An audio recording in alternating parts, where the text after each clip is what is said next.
महाभारत की 11 ऐसी कहानियाँ जिनके बारे में आपने शायद ही सुना होगा।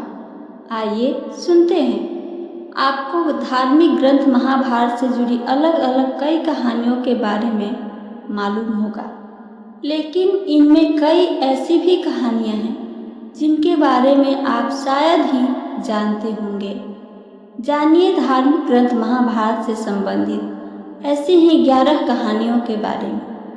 तो आइए सुनते हैं पहली कहानी। जब कौरवों की सेना पांडवों से युद्ध हार रही थी, तब दुर्योधन भीष्म पितामह के पास गया और उन्हें कहने लगा कि आप अपनी पूरी शक्ति से यह युद्ध नहीं लड़ रहे हैं। भीष्म पितामह को काफ़ी गुस्सा आया और उन्होंने तुरंत 5 सोने के तीर लिए और कुछ मंत्र पढ़े।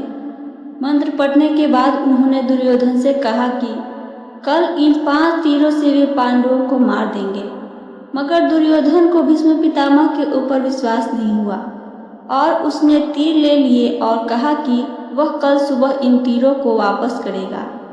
इन तीरों के पीछे की कहानी भी बहुत ही मज़ेदार है। भगवान कृष्ण को जब तीरों के बारे में पता चला तो उन्होंने अर्जुन को बुलाया और कहा कि तुम दुर्योधन के पास जाओ और 5 तीर मांग लो।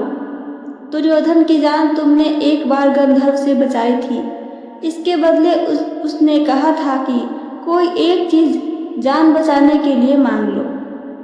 समय आ गया है कि अभी तुम उन 5 सोने के तीर मांग लो। अर्जुन दुर्योधन के पास गया और उसने तीर मांगे। क्षत्रिय होने के नाते दुर्योधन ने अपने वचन को पूरा किया और तीर अर्जुन को दे दिए। दूसरी कहानी के बारे में आइए सुनते हैं।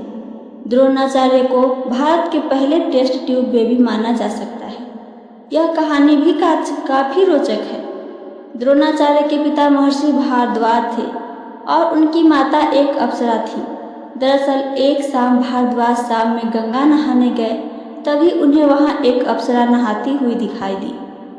उसकी सुंदरता को देख ऋषि मंत्रमुग्ध हो गए और उनके शरीर से शुक्राणु निकला, जिसे ऋषि ने एक मिट्टी के बर्तन में जमा करके अंधे में रख दिया। इसी से द्रोणाचार्य का जन्म हुआ। तीसरा, जब पांडवों के पिता पांडु मरने के करीब थे तो उन्होंने अपने पुत्रों से कहा कि बुद्धिमान बनने और ज्ञान हासिल करने के लिए वे उनका मस्तिष्क खा जाएं। केवल सहदेव ही ने उनकी इच्छा पूरी की और उनके मस्तिष्क को खा लिया। पहली बार खाने पर उन्हें दुनिया में हो चुके चीज़ों के बारे में जानकारी मिली। दूसरी बार खाने पर उसने वर्तमान में घट रही चीज़ों के बारे में जाना और तीसरी बार खाने पर उन्हें भविष्य में क्या होने वाला है इसकी जानकारी मिली। चौथी कहानी। अभिमन्यु की पत्नी वत्सला बलराम की बेटी थी। बलराम चाहते थे कि वत्सला की शादी दुर्योधन के बेटे लक्ष्मणा से हो। वत्सला और अभिमन्यु एक दूसरे से प्यार करते थे। अभिमन्यु ने वत्सला को पाने के लिए घटोत्कच की मदद ली।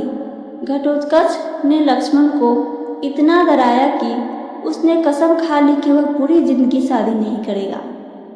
5वां कहानी आइए सुनते हैं। अर्जुन के बेटे इरावन ने अपने पिता के जीत के लिए खुद की बलि चढ़ा दी थी।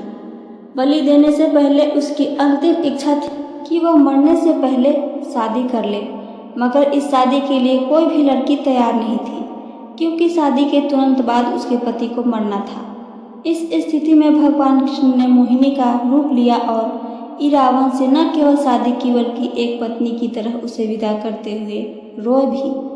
6ठी कहानी। सहदेव, जो अपने पिता का मस्तिष्क खाकर बुद्धिमान बना था, उसमें भविष्य देखने की क्षमता थी, इसलिए दुर्योधन उसके पास गया और युद्ध शुरू करने से पहले उससे यही सही मुहूर्त के बारे में पूछा। सहदेव यह जानता था कि दुर्योधन उसका सबसे बड़ा शत्रु है, फिर भी उसने युद्ध शुरू करने का सही समय बताया। 7वां कहानी। धृतराष्ट्र का एक बेटा युयुत्सु नाम का भी था। युयुत्सु एक वैश्य महिला का बेटा था। दरअसल धृतराष्ट्र के संबंध एक दासी के साथ थे, जिससे युयुत्सु पैदा हुआ था। 8वां कहानी। महाभारत के युद्ध में उडुपी के राजा ने निरपेक्ष रहने का फैसला किया था। उडुपी का राजा न तो पांडवों की तरफ से था और न ही कौरव की तरफ से। उडुपी के राजा ने कृष्ण से कहा था कि कौरवों और पांडवों की इतनी बड़ी सेना को भोजन की जरूरत होगी और हम दोनों तरफ की सेनाओं को भोजन बनाकर खिलाएंगे। 18 दिन तक चलने वाले इस युद्ध में कभी भी खाना कम नहीं पड़ा। सेना ने जब राजा से इस बात के बारे में पूछा तो उन्होंने इसका श्रेय कृष्ण को दिया। राजा ने कहा कि जब कृष्ण भोजन करते हैं तो उनके आहार से उन्हें पता चल जाता है कि कल कितने लोग मरने वाले हैं और खाना उसी हिसाब से बनाया जाता है। 9वां, जब दुर्योधन कुरुक्षेत्र के युद्ध क्षेत्र में आखिरी सांस ले रहा था, उस समय उसने अपनी 3 उंगलियां उठा रखी थी। भगवान कृष्ण उसके पास गए और समझ गए कि दुर्योधन कहना चाहता है कि अगर वह 3 गलतियां युद्ध में ना करता तो युद्ध जीत लेता। मगर कृष्ण ने दुर्योधन को कहा कि अगर तुम कुछ भी कर लेते तब भी हार जाते। ऐसा सुनने के बाद दुर्योधन ने अपनी उंगली नीचे कर ली। 10वां कहानी। कर्ण और दुर्योधन की दोस्ती के किस्से तो काफ़ी मशहूर हैं। कर्ण और दुर्योधन की पत्नी दोनों एक बार शतरंज खेल रहे थे। इस खेल में कर्ण जीत रहा था, तभी भानुमति ने दुर्योधन को आते देखा और खड़े होने की कोशिश की। दुर्योधन के आने के बारे में कर्ण को पता नहीं था, इसलिए जैसे ही भानुमति ने उठने की कोशिश की, कर्ण ने उसे पकड़ना चाहा। भानुमति के बदले उसके मोतियों की माला उसके हाथ में आ गई और वह टूट गई। दुर्योधन तब तक कमरे में आ चुका था। दुर्योधन को देखकर भानुमति और कर्ण दोनों डर गए कि दुर्योधन को कहीं कुछ गलत शक न हो जाए, मगर दुर्योधन को कर्ण पर काफ़ी विश्वास था। उसने सिर्फ इतना कहा कि मोतियों को उठा ले। 11वां कहानी। कर्ण दान करने के लिए काफ़ी प्रसिद्ध था। कर्ण जब युद्ध क्षेत्र में आखिरी सांस ले रहा था तो भगवान कृष्ण ने उसकी दानशीलता की परीक्षा लेनी चाहिए।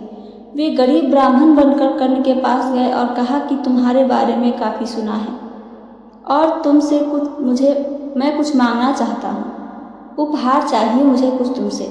कर्ण ने उत्तर में कहा कि आप जो भी चाहें मांग लें। ब्राह्मण ने सोना मांगा। कर्ण ने कहा कि सोना तो उसके दांत में है और आप इसे ले सकते हैं। ब्राह्मण ने जवाब दिया कि मैं इतना कायर नहीं कि तुम्हारे दांत तोड़ूं। कर्ण ने तब एक पत्थर उठाया और अपने दांत तोड़ दिए। ब्राह्मण ने इसे भी लेने से इनकार करते हुए कहा कि खून से सना हुआ यह सोना वह नहीं ले सकता। कर्ण ने इसके बाद एक बाण उठाया और आसमान की तरफ चलाया। इसके बाद बारिश होने लगी और दांत धुल गया था। तो ये थी मेरी आज की 11 भारत की अनसुनी कहानी। अगर मेरी कहानी आप सबको पसंद आई हो तो चैनल को सब्सक्राइब करके वीडियो को लाइक करना ना भूलें। साथ साथ अपना एक प्यारा सा कमेंट करके हमें ज़रूर बताइए। सुनने के लिए धन्यवाद दोस्तों। जय श्री कृष्णा। राधे राधे।